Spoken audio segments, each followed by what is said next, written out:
Alright, so hello again. So today we'll be seeing features like this you can see on my screen. Like we can live zoom onto our screen, or we can just do this, and as my cursor moves, it also is moving with it. And one more thing I can do is this. I can write on my screen, draw something, whatever I want. So these are some cool features if you do streaming or you just record your videos for tutorials like me.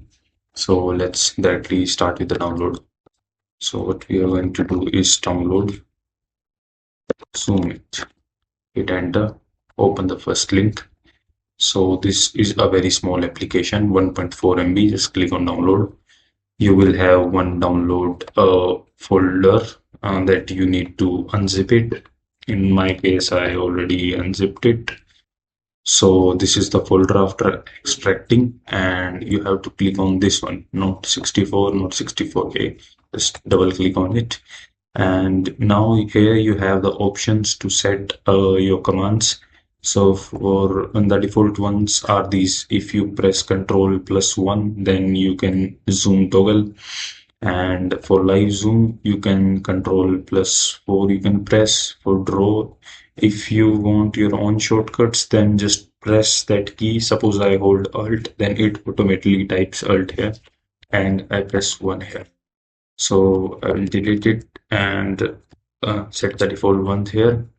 And for you can also type here. Suppose you are in the drawing mode, by pressing Ctrl+4, and then you can press T. So let me just show you here.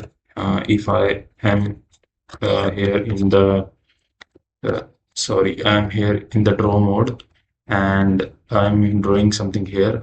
If I press T, then I can type here. You can see here, hello, I am good today. Okay, so these are some features, and let me press escape. Okay, and these are most of the settings that you can break. Is of mostly of no use. If you want to record something, then you can set these options, and you want to take a screenshot, then you can set this option.